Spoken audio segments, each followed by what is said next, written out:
वक्फ कानून लागू होते ही, वक्फ का कानून लागू होते ही एमपी में क्या हुआ है, मध्य प्रदेश वक्फ की 15,000 संपत्तियों पर अवैध कब्जा पाया गया। ये वक्फ की जमीन है जिस पर कई कांग्रेस नेताओं का कब्जा है। कांग्रेस नेताओं सहित 2000 को नोटिस भेजा गया है। अब ये एमपी वक्फ बोर्ड कह रहा है हाजी साहब कि जगह जगह हमारी जो संपत्तियां हैं उन पर नेताओं का कब्जा है, नेताओं का कब्जा जिन्हें नोटिस दिया गया है। अब मुझे जरा बता दीजिए कि ये नेता नहीं है, ये आम लोग नहीं है, ये नेता है जो कब्जा करके बैठे हैं।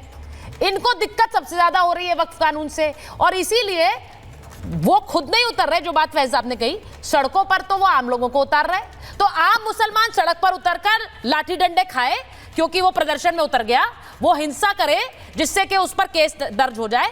लेकिन जो नेता है वो सिर्फ संपत्ति पर दावा करेंगे, ठोकेंगे, उस संपत्ति पर कब्जा करके बैठेंगे और फिर आराम से बैठे रहेंगे, उनको तो कोई दिक्कत नहीं हो रही। देखिए सुचारिता जी, जिस तरीके से आपने ये पूरी सारी चीज़ें दिखाई बताई, हाँ।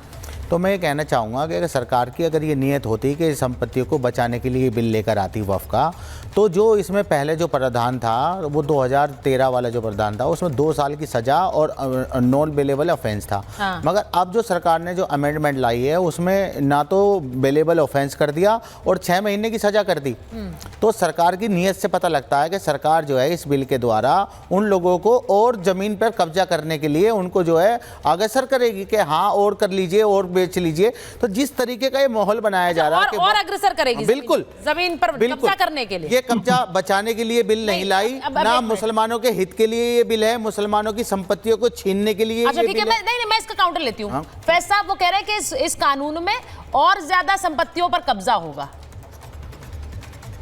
बिल्कुल गलत बात है ये। और सजा की जहां तक बात कर रहे हैं, ये सजा तो 10 साल की रख लेते, 20 साल की रख लेते, पर हुई कितनों को? हाँ। अब जो कानून बनाया है, अब देखना कितने जेल जाएंगे। ये प्रैक्टिकल कानून लाया गया है। भैया जेल का तो प्रावधान ही नहीं है यार, क्या पता ही नहीं, आपको पढ़ लिख के नहीं आते क्या? तेज भाई आपको मालूम है नहीं है? मैडम बीजेपी से पूछिए आप सवाल मेरा। उनसे भी पूछ इनको पता नहीं है ना। अच्छा इन्हें पता ही नहीं, जेल जाएंगे, जेल तो बेलेबल ऑफेंस है तो जेल कोई जा ही नहीं सकता। मैं वही तो कह रहा हूँ, इन्हें पता ही नहीं है। मैं वही तो कह रहा हूँ, ये इन्होंने ना ये बिल पढ़ा है, ना इन्हें किसी को इस तरीके की जानकारी है। बस इन्हें तो आकर सरकार का समर्थन करना है। सरकारी दरबारी लोग हैं ये सरकारी और दरबारी लोग हैं। ठीक है, क्या पता, ये तो देखिए मुझे के लिए आ जाते हैं। बस इस बात से हाजी साहब बहुत आपत्ति रहती है कि आप किसी को भी दरबारी सरकारी लेबल कर देते हैं। उन्होंने आपका सर्टिफिकेट मांगा नहीं, उन्हें कोई मतलब नहीं है, तो आप क्यों उन्हें इस तरह के शब्दों का इस्तेमाल करते हैं? और मैं फिर कह रही हूं, उनको भी आपके लिए किसी तरह के शब्द का इस्तेमाल नहीं करने दूंगी, क्योंकि मुझे बिल्कुल अच्छा नहीं लगता है कि यहाँ मेहमान मुद्दों पर ना आकर एक दूसरे पर व्यक्तिगत टिप्पणी करते हैं।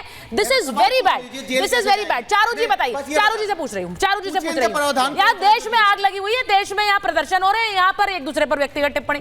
चारू जी मैंने सवाल पूछा, ठीक है, एक सेकंड मैं आ रही हूँ। धर्मेंद्र जी अब आपको शायद पैच करा दिया ढंग से, मैं वापस आ रही हूँ। एक बात धर्मेंद्र जी और सारे दर्शकों को मैं एक बात साफ बता देना चाहती हूँ, इसको जिस धर्म के रंग से ये पोतना चाहते हैं ना, ये अमेंडमेंट धर्म के रंग से पोतने वाला है ही नहीं। ये जमीन के लिए अमेंडमेंट है, ये प्रॉपर्टी के लिए रिफॉर्म है। इस बात को आप सबसे पहले समझ लीजिए, और जब तक आप इस बात को समझेंगे नहीं तब तक आप बरगलाते रहेंगे। दूसरी बात, पहले 2 साल मैं आपके सवाल पर आ रही हूँ, लेकिन मैं आपसे आराम से बात कर रही हूँ। ऑफेंस कर दिया, 6 महीने की सजा कर दी, तो आप क्या चाहती है? वक्फ की संपत्ति को बचाने के लिए, ठीक है, वक्फ की संपत्ति को छीनने के लिए। ठीक है, अब एक सेकंड 2 साल की सजा। चारू जी एक सेकंड आप ये कह रहे हैं 2 साल की सजा और नॉन बेलेबल ऑफेंस था। कितने लोगों को सजा हुई?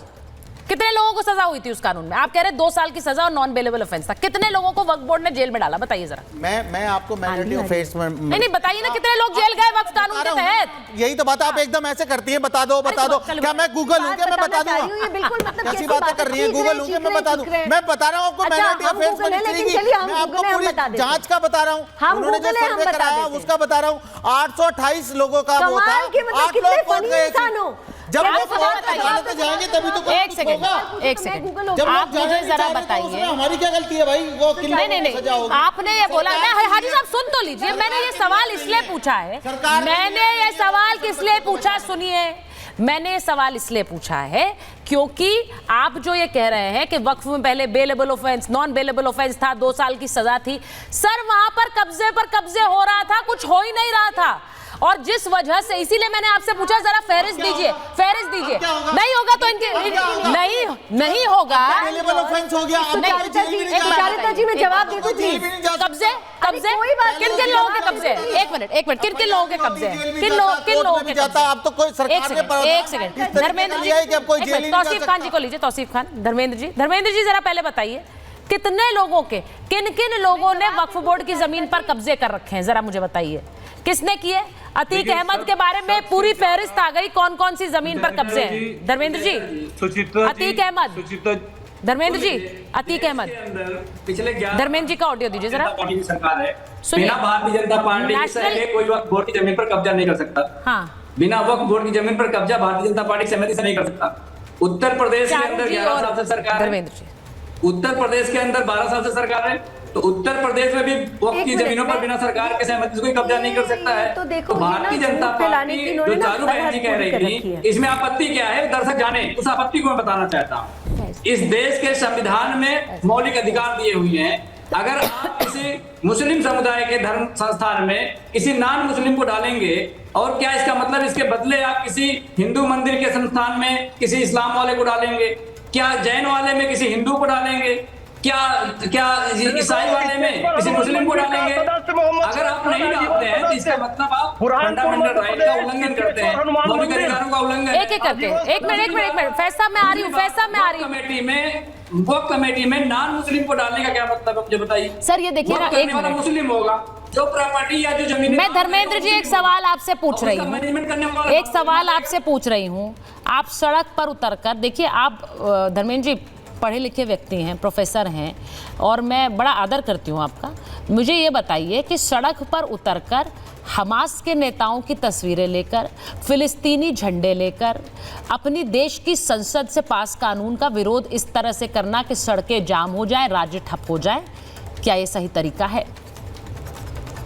सुचेता जी, अगर आपको, आप वरिष्ठ पत्रकार हैं और समझदार भी हैं, इसी देश की संसद के अंदर इमरजेंसी का भी कानून पास हुआ, तो इस बात को कह देना कि किसी देश की संसद से पास किए हुए कानून का विरोध ना हो, विरोध हो, लेकिन विरोध का जो तरीका हो संवैधानिक, किसी तरह की तोड़फोड़ नहीं होनी चाहिए, किसी तरह का दंगा नहीं होना चाहिए। चलिए, आपने आज मान लिया कि इमरजेंसी इस देश में गलत थी, आपने ये मान लिया कि इमरजेंसी इस देश में गलत थी, क्योंकि जब इमरजेंसी के खिलाफ एक आवाज उठाई गई, इमरजेंसी के खिलाफ जब भी आवाज उठाई जाती है, क्योंकि अब आप साथी आपके कांग्रेसी हो गए, तो अब आप उसके खिलाफ चुप रहते हैं। आज कम से कम आपने ये मान लिया कि इमरजेंसी खराब थी इस देश के लिए, और आपातकाल एक तरह का काला धब्बा है, ये मानते हैं ना? सुन लीजिए ना, अब हाँ बिल्कुल काला धब्बा है, बिल्कुल काला धब्बा है, लेकिन उसी संसद से पास किए हुए 3 काले कानून विजुअल रखिए स्क्रीन पर थे, और उस काले ये देख लीजिए, मोहम्मद फैज खान,